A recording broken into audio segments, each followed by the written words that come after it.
Alors, cette fois-ci, avec nous, Jean-Michel. Comment ça va, Jean-Michel? Je vais bien, un bon retour. Ben, ça fait un petit bout, là. Ouais, ça fait un bout, mais on se verra de plus en plus souvent. C'est Ouais. une promesse. Mais j'espère, Jean-Michel, qui vient nous apporter, qui vient nous annoncer une série de conférences sur la maladie mentale, c'est ça? Exact. C'est un programme éducatif sur la dépression et l'anxiété. Ouais. Tout d'abord, c'est totalement gratuit. OK. Donc, personne n'a rien à payer. Donc, vous n'avez qu'à vous brancher sur la ligne Zoom que je vais vous dire. C'est 259-291-3440 et le mot de passe est 548739. Donc, ça va être à partir du 1er juillet jusqu'au 8 juillet, donc de samedi à samedi. On commence avec la fête du Canada. C'est facile à... C'est début du mois, facile à comprendre. Ouais. Et les heures, c'est de 19h à 21h. Il y aura 8 différentes présentations sur, par exemple, le cerveau à son meilleur, l'impact du mode de vie sur la dépression et l'anxiété, ainsi que comment surmonter les deuils et le lobe frontal et son optimisation. Donc, ce sont différents sujets qui traitent justement de la dépression et de l'anxiété, mais on va essayer d'amener les gens à essayer de combattre ce fléau parce que c'est vraiment une grande problématique au Québec. Oui, et puis il faut faire attention, naturellement, il y en a parmi nos auditeurs qui n'aiment pas entendre parler de dépression de Jean-Michel. Faut aborder le sujet de manière très à droite parce que c'est surtout généralement les gens qui ont un petit peu plus de problèmes parce que nous avons tous des problèmes entre les deux oreilles. Hein? Il y en a qui sont, disons, plus fonctionnels que d'autres, pas des problèmes, mais les personnes qui sont plus fonctionnelles. Mais tous, on a un petit problème quelconque, n'est-ce pas? Mais c'est comment aborder le sujet de manière à intéresser surtout ces gens qui auraient intérêt à essayer de comprendre ce qui se passe chez eux. Oui, bien...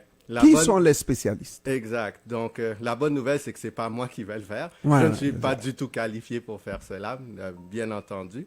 Là, je fais un titre d'information. Mais la personne, son nom est Patrick Dupuis.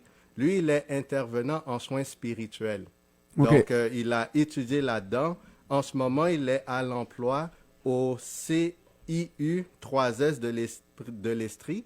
Donc, spécifiquement, le Centre hospitalier universitaire de Sherbrooke. OK. Donc, il a étudié, Son titre, c'est quoi?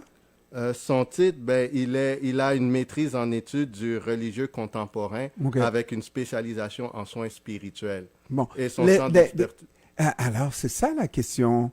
Et s'il existe des soins spirituels, on appelle ça soins spirituels? Oui, parce que la Bible dit que nous sommes malades. Et la Bible dit « Heureux les affligés, car ils seront consolés ».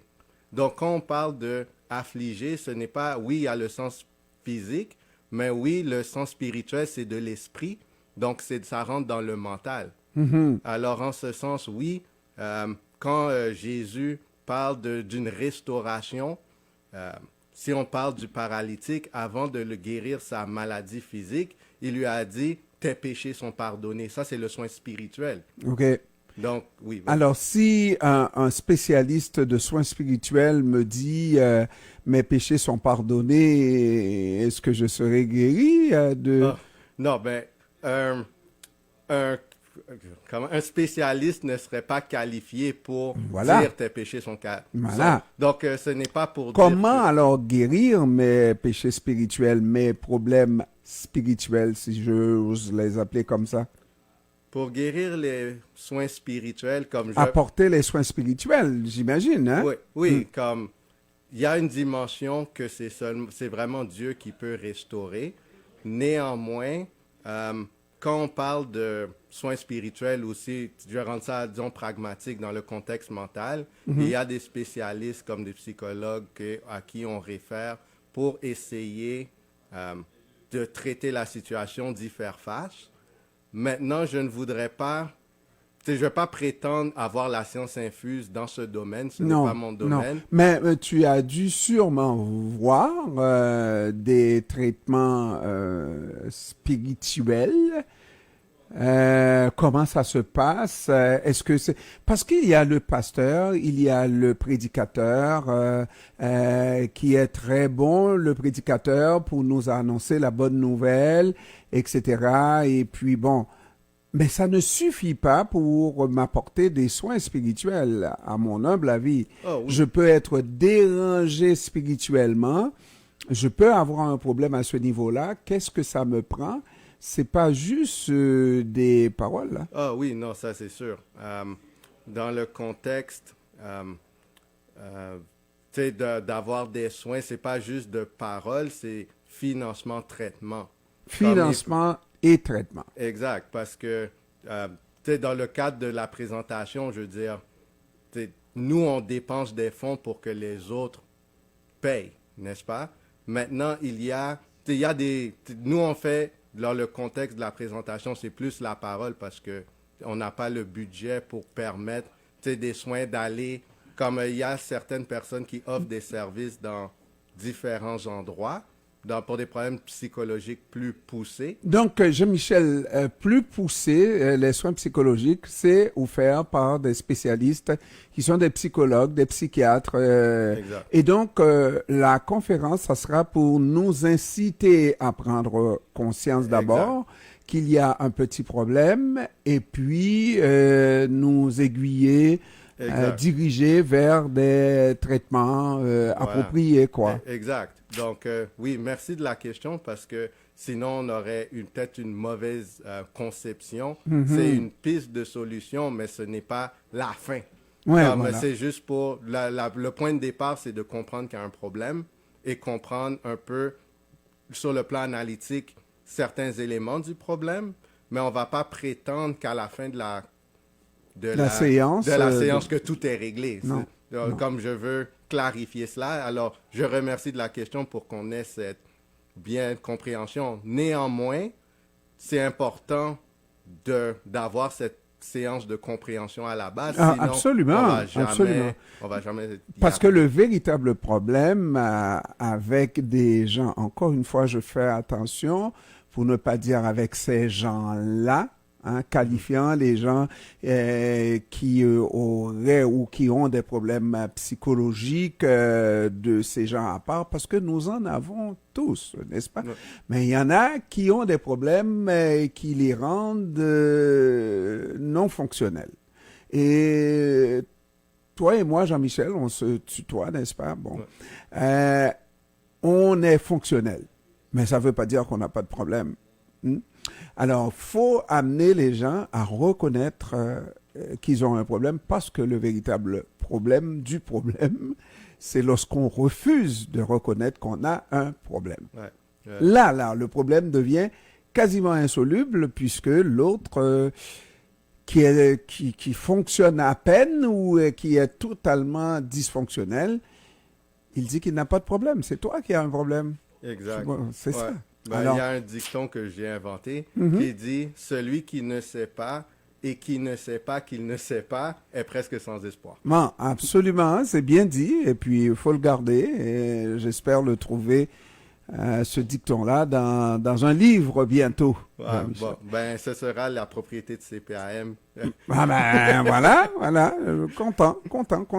Et puis, il y a un programme de musique aussi, évangélique, que tu lances sur les ondes, oui. Exact. Et ça permet quoi de manière pratico-pratique? De manière pratico-pratique, c'est de renseigner les gens sur certaines histoires qui ont des connotations bibliques, mais c'est des faits historiques. Comme les deux chansons, c'est un traite de la destruction de Jérusalem qui a eu lieu en l'an 70 par Titus.